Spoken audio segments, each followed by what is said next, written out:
Oi, pessoal, estou com vocês novamente aqui para dar sequência ao nosso estudo sobre a microeconomia, que é uma teoria dos preços e do mercado, e hoje a gente vai falar sobre a teoria da oferta, beleza? Mesmo padrão de estudo, nós falaremos primeiro sobre os elementos que compõem a oferta, nós falaremos depois sobre como esses elementos agem na estruturação da curva de oferta de mercado, né, sabendo que a curva de oferta é uma relação também entre preços e quantidades, né, no mercado. E aí nós vamos falar exatamente sobre os deslocamentos que são provocados por esses elementos na curva de oferta, ok? Então, vou compartilhar com vocês a tela aqui para o nosso livro-texto e a gente vai utilizar o livro para acompanhar esse pensamento, essa trajetória, né, que vai explicar para a gente como funciona a curva de oferta, beleza? Vamos lá.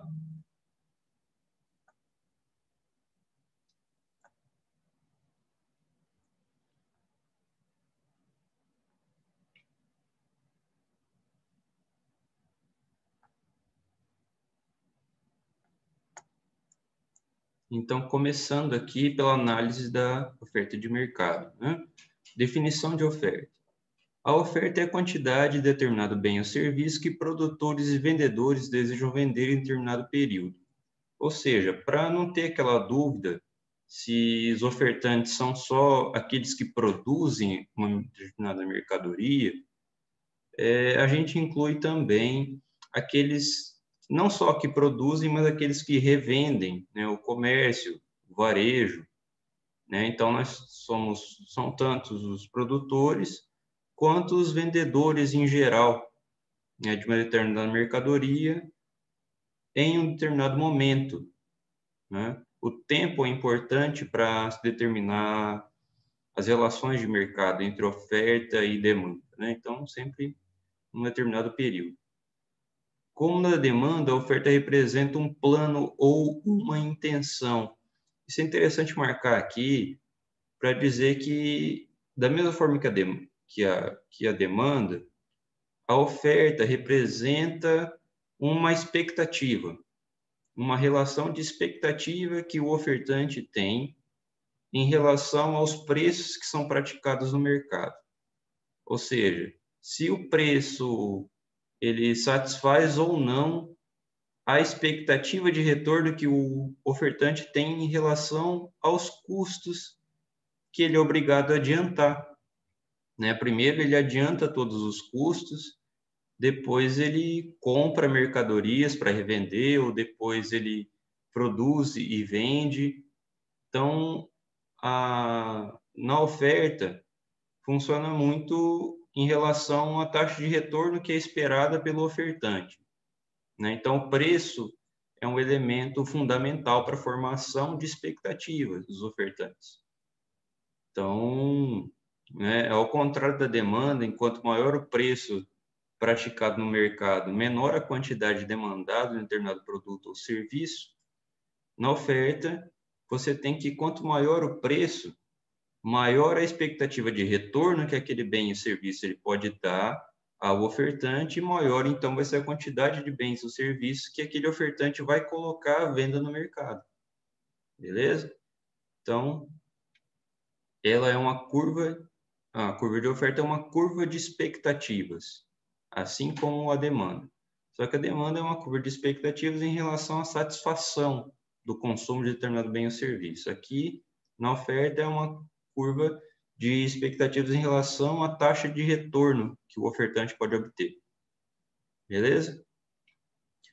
E aí o livro vai trazer para a gente algumas variáveis que afetam a oferta de determinado bem ou serviço. Então, você tem lá que a quantidade de um bem ou serviço ela é resultado, ela é produto da mescla aí de vários elementos que entram na oferta de um determinado bem, né? Então, se coloque no lugar de um produtor agora, de um varejista, de um comerciante, para entender como que funciona a mecânica da produção de uma mercadoria, da revenda de uma mercadoria, e como que isso funciona em relação a todos os elementos que estão em jogo aqui nessa teoria da oferta. Então, o primeiro elemento que vai aparecer para a gente é o elemento que é estruturante da curva de oferta, é o preço do bem ou serviço que está sendo ofertado por nós, né, ofertantes ali. Então, esse é o primeiro elemento, né, o elemento que é estruturante aí da relação preço e quantidades, beleza? O segundo elemento é o preço dos fatores e insumos de produção. Então, o preço de fator e insumo de produção, a gente coloca ali geralmente mão de obra, matérias-primas, mas também a gente pode acrescentar o preço do capital, o custo do capital. E qual que é o custo do capital? Primeiro, um custo de oportunidade, porque para você utilizar o capital de uma determinada forma, significa que você não vai estar utilizando ele em outras atividades econômicas, né? Então, você tem primeiro um custo de oportunidade desse capital. Depois, você tem um custo financeiro, né? Você é obrigado a ter um rendimento ou a fornecer um rendimento para esse capital. Você é obrigado a repor esse capital. Você é obrigado a expandir esse capital se você quiser crescer no mercado, né? Então, existe esse custo também ali dentro desse custo ou desse preço de fatores e insumos de produção. O custo com energia elétrica, né? Água, gás, né? São outros custos ali que são também interessantes do ponto de vista do fornecimento básico ali, de insumos básicos para a produção, né? Em que todos os negócios eles têm que gastar, né? Então, são custos fixos em relação àquilo que seria considerado básico para qualquer tipo de produção, né?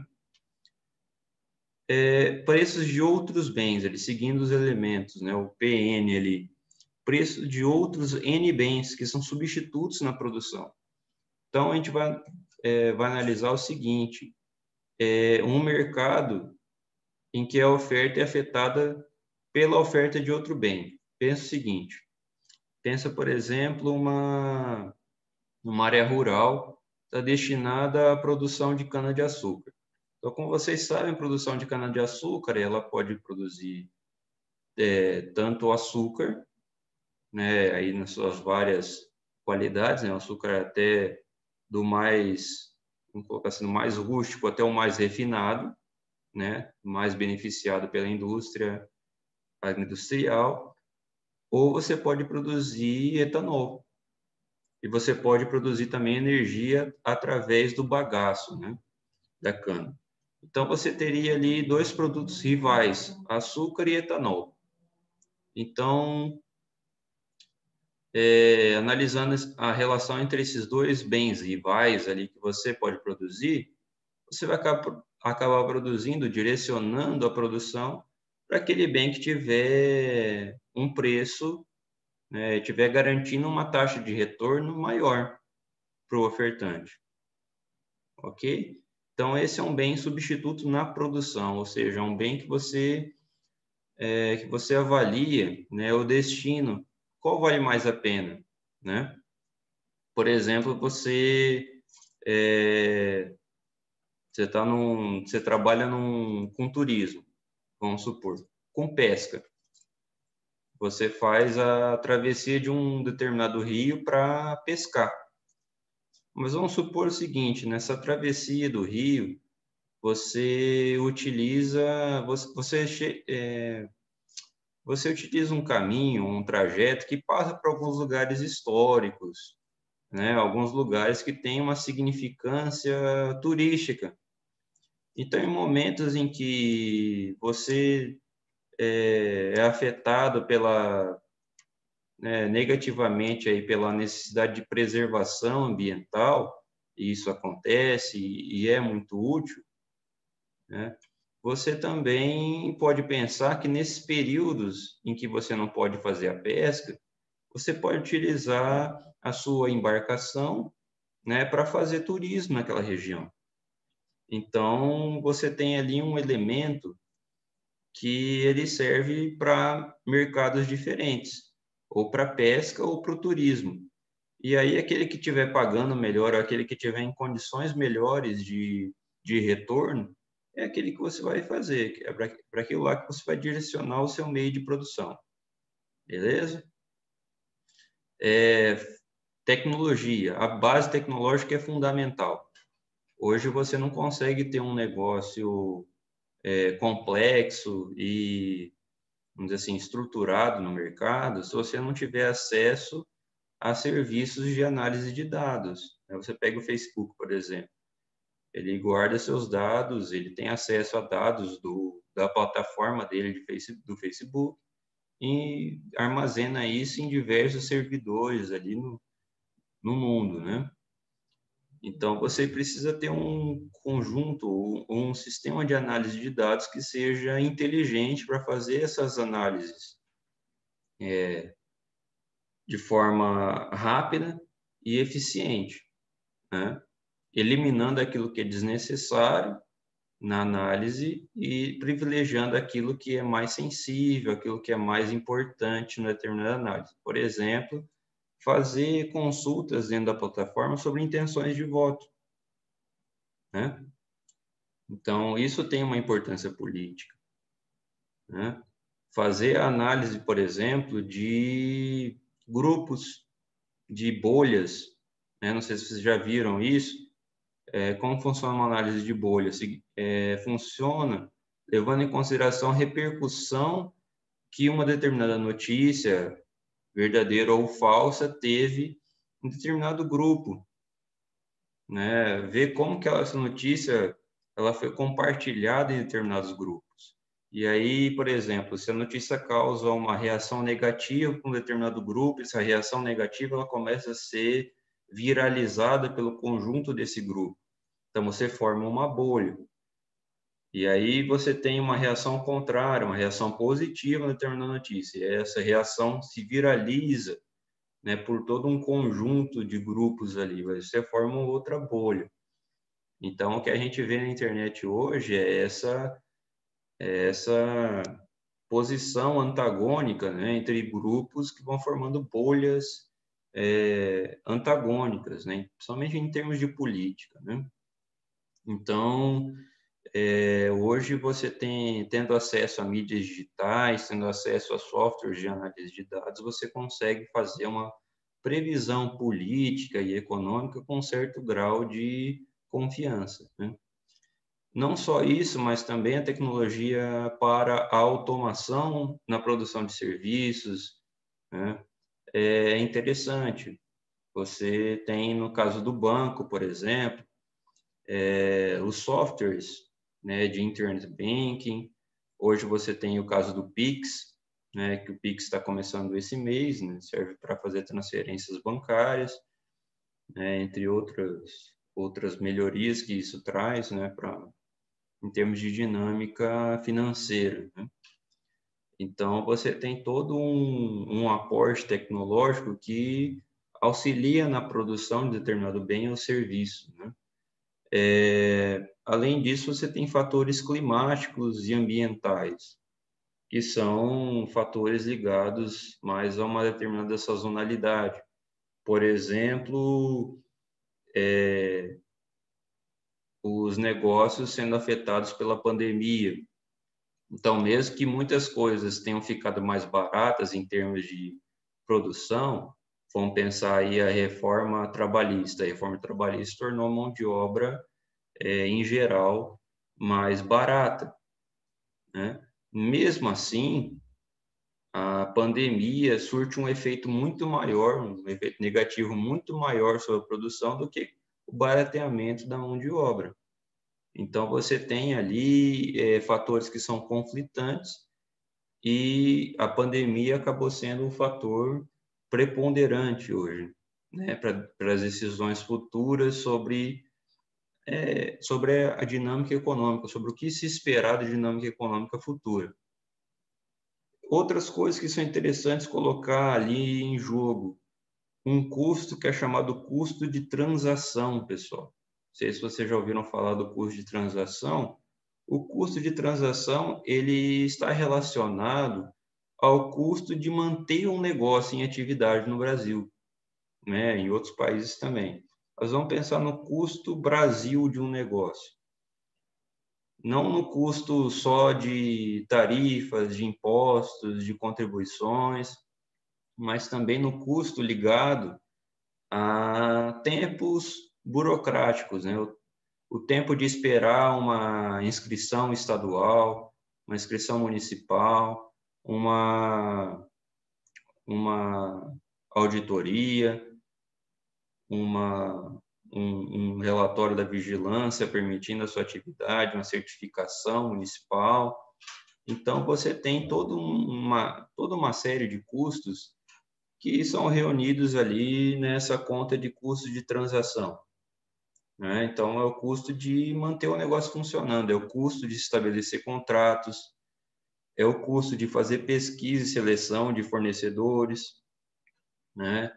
É o custo de você verificar a reputação, de você fiscalizar a qualidade dos seus fornecedores, né? Tudo isso envolve um custo que não é contábil, é um custo econômico, mas um custo econômico específico, que é um custo atrelado à própria atividade econômica como um todo. É um custo do sistema econômico. Cada sistema econômico vai ter um custo específico de transação. E esse custo de transação vai ser o custo de operar dentro desse sistema. Então, a gente fala muito em custo Brasil, né? O custo Brasil não é só o custo do jeitinho brasileiro, né? É claro que existem algumas vantagens atreladas ao fato de você poder ser mais próximo da administração pública. Isso aí te ajuda em termos de favorecimento, né? Mas não só isso, nós temos outros custos aqui, né? Além do custo Brasil, a gente pode falar em termos de da penetração em mercados, né? De empresas internacionais que estão aqui porque entendem que o Brasil possui um ambiente de negócios favorável. Então, o que é esse ambiente de negócios? É um ambiente favorável ao empreendedorismo. Empreendedorismo de verdade, tá, pessoal? Não é o empreendedorismo de gente que perdeu o emprego e tem que se escravizar para conseguir sobreviver, tá? Estou falando de empresas constituídas, já consolidadas no mercado, com uma marca, com uma reputação, e que utilizam o ambiente de negócios ou clima de negócios para conseguir se manter numa posição de prestígio no mercado, né? E, além disso, você tem o custo administrativo. O custo administrativo é um custo também que não pode ser retirado da conta, né? Um custo administrativo não é só um custo da mão de obra administrativa, de escritório, por exemplo. Mas o custo administrativo é o custo de você selecionar, né, a mão de obra que vai estar junto com você, né? Seja no nível mais operacional, a um nível técnico mais, vamos dizer, próximo à diretoria, né, a alta direção ali. Então, você tem todo um custo de seleção, de treinamento, né? Um custo administrativo, um custo de organização, de coordenação, de direção, de controle da mão de obra. Então, é um custo significativo para a organização. E aqui você tem, ele vai dizer que esse Szinho aqui dessa equação, esse que fica em cima do Q aqui, a quantidade ofertada do bem ou serviço I, né? Isso significa o QI. Esse Szinho aqui em cima, ele quer dizer supply. Supply em inglês, ele se refere a suprimento, tá? Então, isso vira, vira como uma palavra que significa oferta para a gente, tá? Beleza, então a gente tem aqui já uma lei geral da oferta, né? A função geral da oferta. que essa função geral explica para a gente? Vamos voltar ali em cima. Função geral da oferta. Então, você tem que a quantidade ou a variação da quantidade, variação, esse símbolo aqui é de variação, esse deltazinho, variação. A variação da quantidade ofertada do bem I em relação à variação do preço dessa mercadoria, ela geralmente, né, uma função geral da oferta, ela é positiva, ou seja, maior que zero. Em palavras, significa que se o preço do bem aumenta, se isso aqui é positivo, essa parte de baixo, isso significa que estimula as empresas a produzirem mais, pois a receita e o lucro aumentam, ou a expectativa de receita, né, se torna maior em relação ao nível de preço que está sendo praticado. Beleza? Dando sequência aqui, pessoal. Assim como definimos uma escala de procura, tem-se também uma escala de oferta, que mostra como os empresários reagem quando se altera o preço de um bem ou serviço. Ceteris paribus, tá? Aquela expressãozinha que significa assim, tudo mais constante. Constante no sentido de que a gente não vai trabalhar com a ideia de que de repente vai acontecer uma pandemia mundial, tá? Que vai afetar a oferta em diferentes escalas. A gente não vai considerar isso, não vai considerar que o IPTU ficou mais caro de repente, não vai considerar nenhuma mudança repentina nos outros fatores que não sejam o preço. Então, só o preço e a quantidade que vai variar. Beleza? Então, vamos seguir ali o exemplo. Ele dá uma tabelinha para a gente de preço e quantidades, né? A quantidade ofertada, no caso. E aí você tem uma variação positiva no preço, né? Você vai ver no preço subir de 1 em 1, vai de 1 até 5, 1, 2, 3, 4, 5. E a quantidade ofertada também aumenta em relação aos aumentos do preço. Então, vai de 5 em 5. 10, 5, 20, 25, 30. Não é obrigatório, pessoal, que, por exemplo, os aumentos de preço são de 1 em 1 aqui, a quantidade ofertada também se altere de 1 em 1. Não é isso que está sendo falado. Está sendo colocado ali na Lei Geral da Demanda que existe uma proporcionalidade positiva entre as variações. Mas não quer dizer que as variações têm que ser iguais, tá? Então, só lembrando isso. E aqui, quando você faz o desenho, ó, faz o desenho ali do que está na tabela. Ou seja, você simplesmente coloca os pontos. O primeiro ponto é esse ponto em que o preço é 1, e aqui na tabelinha a quantidade ofertada é 10. Então, o primeiro ponto é 1, 10. O último ponto é 5, 30. Tá? E esses pontos aqui do meio são esses pontos aqui, do 2,15, do 3,20, do 4,25. O que você precisa para traçar essa curva? 2 pontos. O primeiro ponto e o último. Beleza? Mas se só tiver esses 2 pontos aqui do meio, não tem problema, você faz só uma retinha aqui. O que vai ser considerado? Você tem uma angulação que ela é constante. Você não vê a curva de oferta fazendo assim, uma cobrinha para cima. Ela é uma diagonal para cima, nesse caso. Por quê? Porque a taxa de aumento da oferta em relação ao preço, ela segue sendo constante. Está vendo ali? Para cada variação de R$1 no preço da mercadoria, há uma variação de 5 unidades ofertadas. Então, é de 5 para 1. Cada vez que o preço aumenta uma unidade, você tem 5 unidades a mais ofertadas na mercadoria. Se, por exemplo, o preço varia em 2 unidades, então a quantidade ofertada vai variar em 10 unidades. Sempre mantendo a proporção 5 para 1 aqui, no caso dessa tabela. Beleza? Então, essa é a curva de oferta, esse SI aqui. Vamos dando sequência.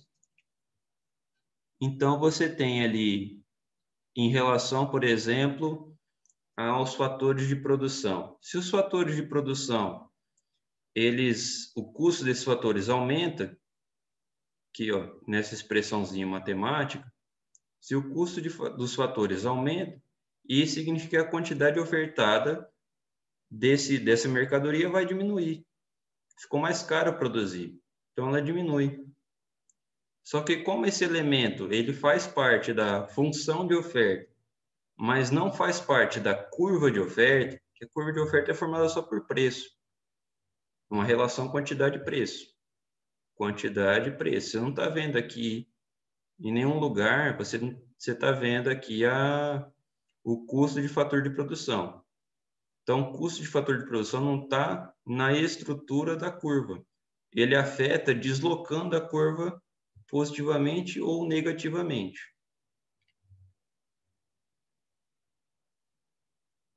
Então, por isso que as variações positivas no custo causam variações negativas na oferta do bem. Negativos, por isso que é menor que zero. Ó, vamos lá. Vou dar o exemplo abaixo aqui do preço da terra. Se a terra fica mais cara para plantar café, isso significa que vai haver um deslocamento negativo da curva de oferta. Negativo, por isso que há esse deslocamento à esquerda. Se a terra ficasse mais barata, haveria um deslocamento positivo, ou seja, para a direita da produção de café. Beleza?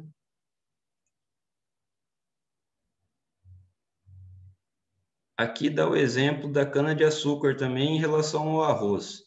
Então, você tem a terra e você vai decidir se vale mais a pena arroz ou açúcar. Se o preço do açúcar, da cana-de-açúcar ali, aumentou, ou seja, está mais vantajoso produzir açúcar, então você vai diminuir o espaço da sua terra que você utiliza para produzir arroz. Por isso aqui, ó, que você vai ter um deslocamento negativo da curva de oferta de arroz. Então, aumentou o preço de açúcar, vale mais a pena o açúcar. Então, a gente vai destinar uma área menor para arroz para produzir mais cana. Beleza? Dando sequência aqui.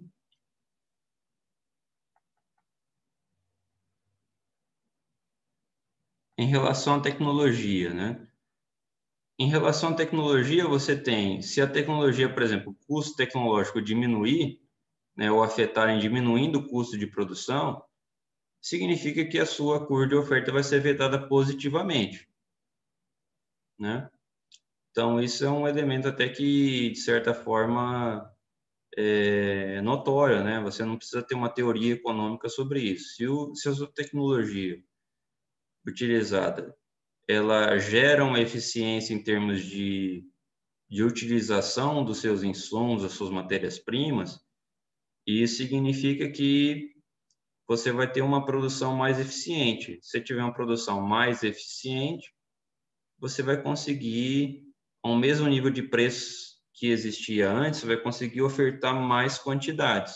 Então, você tem um deslocamento da curva de oferta, um deslocamento positivo em relação à tecnologia. Então, aqui você tem os exemplos, né, da questão ambiental, por exemplo, da mudança do clima, né, que a mudança do clima pode ser favorável para determinados mercados. Você pega ali o verão.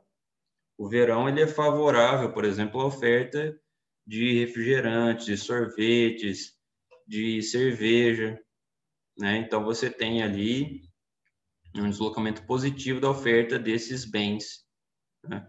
Agora, por exemplo, quando chega o inverno, né, um inverno rigoroso, por exemplo, aqui a gente vai comprar menos sorvete, menos cerveja. Então, nesse tipo de mercado, essa mudança climática vai ser desfavorável. Então, vai ter um deslocamento negativo da curva de oferta para cima aqui. Beleza?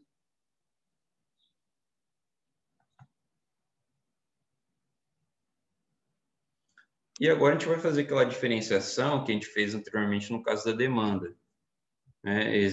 Existem curvas de oferta que são individuais, né, que são representadas por firmas individuais, e existe uma curva de oferta de mercado, que é o somatório dessa curva de oferta individual. Né? Então, a gente tem o caso, por exemplo, vamos supor que é um preço de R$ 10 por saco de arroz. Você tem ali um ofertante A que ofereça 50 sacos de arroz para um mercado. Aí você tem um ofertante B que ofereça 60 sacos de arroz para aquele mercado. E aí você tem um comerciante C que vai oferecer 70 sacos de arroz para o mercado, a um preço de R$ 10. Então, somando, para a gente ter um somatório do mercado, a gente vai somar todas essas quantidades ofertadas individuais ao preço de 10, para a gente saber como que vai ser, né, o total do mercado ali é um preço de R$ 10. Então, a gente vai ter a R$ 10, a oferta de mercado vai ser 50, mais 60, mais 70. Então, a gente tem 130, mais 50, a gente vai ter a R$ 10, uma oferta de mercado de 180 sacos de arroz. Beleza? Então, assim, tipo, a curva de oferta de mercado é a somatória, né, das intenções individuais de venda. Ok? Aqui, a mesma coisa que a gente teve no caso da demanda, né? Variações da oferta vezes a variação versus a variação da quantidade ofertada, são variações que ocorrem ao longo da curva, quando é uma variação da quantidade ofertada, e de deslocamento de curva, quando é uma variação da oferta. Quando é uma variação de preço do bem, por exemplo, a gente está trabalhando com arroz aqui. O preço do arroz caiu. A gente já vende arroz, a gente já está na curva de oferta do arroz. Beleza? E o preço caiu, o preço praticado pelo mercado caiu. Ou o governo iniciou uma política econômica de limitação do preço. Então, o preço ele vai ficar, se ele tivesse livre, ele aumentaria muito. Então, o governo ele pratica uma política de fixação de preço para não ter abuso no mercado, né? Não ter nenhum empresário que vá se aproveitar do mercado para obter lucros exorbitantes naquele momento. Então, nesse caso, o deslocamento vai acontecer no interior mesmo da curva de oferta. A gente vai se deslocar ali dentro da curva de oferta, porque a gente já trabalha com arroz. Agora, por exemplo, o preço do açúcar está ótimo no mercado, principalmente agora em que o dólar bateu aí casa de 5,80, então está valendo muito a pena exportar açúcar. Então a gente pode decidir dedicar menos terra à produção de arroz e mais terra para o plantio de cana, para a produção de açúcar. Quando a gente faz isso, a gente entra em um outro mercado, então a gente está fazendo uma variação da curva de oferta do arroz e da cana-de-açúcar. A gente está deslocando essas duas curvas. A gente não está caminhando dentro da curva de oferta do arroz, né? A gente está muito menos dentro da curva de oferta da cana. A gente está vindo por fora. Esse é um elemento exógeno da curva de oferta. Então, em relação ao formato da curva de oferta, vocês podem ver que, como já foi tratado aqui, a curva de oferta ela é positivamente inclinada, né? Porque tem uma relação positiva entre as variações de preço e as variações da quantidade ofertada. Aí ele vai para o conceito de excedente do consumidor. O que significa isso? Vamos supor que, por exemplo, você seja um empresário que está esperando um determinado preço de mercado. Você se prepara, você planeja a produção e planeja um preço, e o preço de mercado que você está esperando, ele é um preço muito menor ou muito maior do que aquele preço praticado no mercado. Ou seja, você vai ter um retorno ali maior do que o esperado. E significa que você vai poder ter uma estrutura de oferta agora melhor do que o que você teria. Você está preparado para gastar de forma muito restrita, para conseguir um preço de mercado, esperando um preço de mercado pequeno. Aí você chega no mercado e realmente o preço praticado nesse mercado é muito bom. Isso significa um excedente em relação àquilo que era esperado por você. Então, da mesma forma que existe um excedente do consumidor, na demanda existe um excedente do produtor ou do ofertante, né? Porque nem sempre a gente está falando de produtor de mercadorias, a gente está falando daqueles que vendem mercadorias, né? O preço, existe um excedente do ofertante também. E esse excedente está ligado à expectativa que o ofertante tem com o preço de mercado praticado, né, para a venda daquele produto, e aquilo que realmente é praticado no mercado. Então, essa diferença, quando há, ela indica um excedente do produtor, do ofertante. Beleza, pessoal? Então, sobre a oferta é isso. Tá? Daí no próximo vídeo eu termino com o equilíbrio de mercado. Beleza?